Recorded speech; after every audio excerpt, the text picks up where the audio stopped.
Hello there, I'm Dave from Dynobike, and today we have a World Raid Tenere 700 that we've been working on. We've done some tuning work on it, but what I actually wanted to talk to you about today is air filters on dual purpose bikes, dirt bikes, generally multi-purpose bikes. And I see this problem a lot, like more than what we should see it. And that is that people buy these bikes and they buy a filtration setup that has what they call a pre-filter fitted to it. And of course the idea is that, well, where they go there's a lot of dust and dirt and fine particles and stuff in it, and we put the pre-filter in there to ensure that no air gets past the actual foam air filter and into the engine, causing damage. Fair enough. However, here's the thought. If the air filter is doing its job correctly and it's been fitted correctly, how is air getting past? How have we got fine particles of dirt and so forth getting past it in the first place? Secondly, these bikes, and I'm talking, all of these, the Tenere in particular, Africa Twin, their Aprilia Turag, just to think of a few, they have a very small opening for air to get through and into the engine as it is in their standard form. And then people like yourselves go, well, I need to get a pre-filter and a decent foam filter that I can wash and service when I'm out in the field. Problem is, as I said, because the opening in the airbox is so small in the first place, and here's the Tenere one. It's not, if you see that it's not a very big hole to start off with, right? So then we're going to stuff a pre-filter in there, and it's normally quite a compacted filter that gets stuffed in there, and it fits in there quite tightly. To some extent it's a little bit compressed, and then we put oil on that as well. And now we've created a restriction. In the case of the Tenere, this bike, admittedly I have tuned it, it's now making 65 horsepower. But even pre-tuning it and taking the pre-filter out, it jumped up another 5 or 6 horsepower without doing anything else. So just by removing it, we found 5 horsepower. Now as it is now, when it's tuned, we've got about another or almost 10 more horsepower than we had with this conventional setup and a pre-filter stuffed in there, followed by a foam filter element that frankly is always over-oiled, which creates another restriction. Right? You're following me? So, I guess the question is, well, how do we ensure that we're not going to get any fine particles passing through the air filter into the engine, creating damage without creating a restriction in the intake system, which then means we've lost, upwards of 10 horsepower? The answer to that is stick with the stock air filter if you want. The manufacturers have done their homework. They ride these bikes before they release them in all environments, over all sorts of terrain, with the original air filters in them. The air filters obviously work, because if they didn't, they would have warranty claims on their hands left, right and centre. So let's face it, they do know what they're doing when they present a bike in the way that they present it. They know that it's going to be reliable, etc, etc. That's why they offer you 12 months, 2 years, whatever the warranty period is, because they know that what they've built is going to be reliable. So alternately, if you want something that's serviceable, because let's face it, in terms of this bike, stock filter is actually a paper element, so you'd need to carry some paper filters with you and basically throw them away if you're doing a big trip on your bike.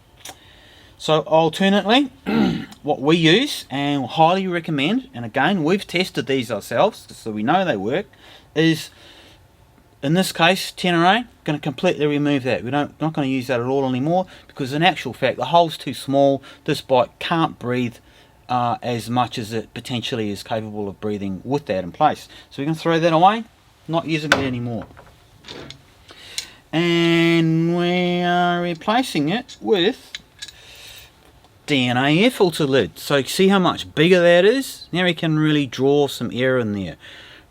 But bear in mind, it's not just the lid. Also the filter, even the original filter, has quite a small diameter in here.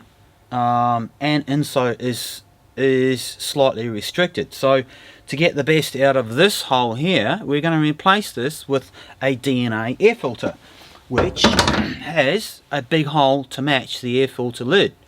Now I can hear a few people saying, DNA filter, it's going out in the dirt and it's dusty and yada yada yada. You know, well, has anybody tested it? Well, I have. In fact, we took a motocross bike, which is always in the dirt, obviously.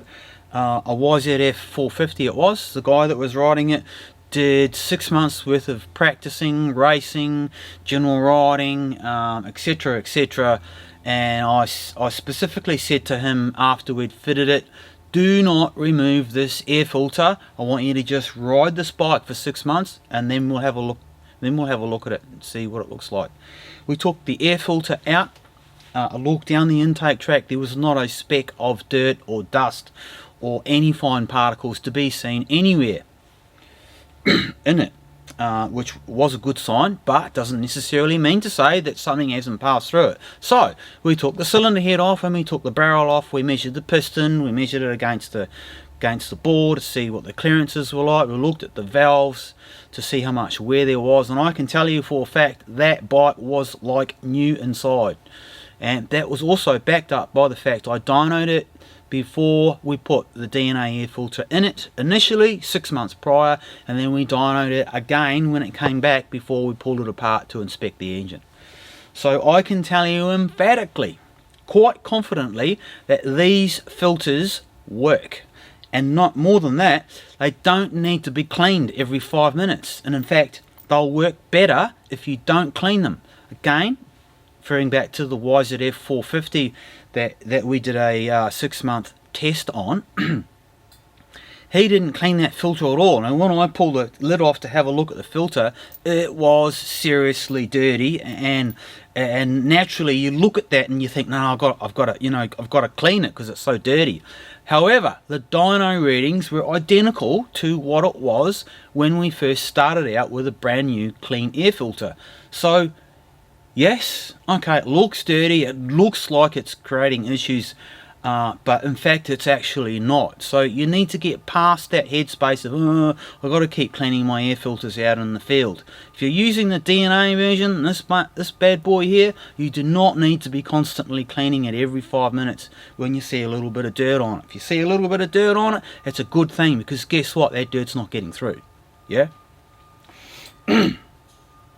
So that's my take on it. I'll show you the graphs in a moment, just so you can see how much power this bike actually lost with a dirty old foam filter and a pre-filter in it. In fact, the pre-filter was doing such a good job that the air filter inside the airbox didn't have any dirt on at all. It was super duper clean. So not only was there not any air getting in there, but there weren't any dirty particles or anything for that matter getting into this thing.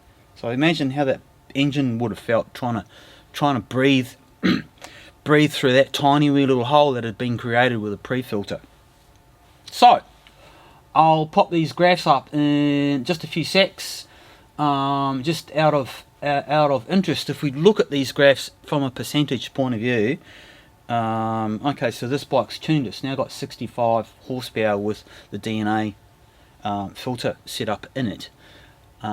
And before it had 56. So as a percentage basis, you work out what percentage of 65 horsepower has been lost. Well, I can tell you it's about 15% lost instantly by putting a pre-filter and a foam air filter into it. Now the bike's only got 65 horsepower.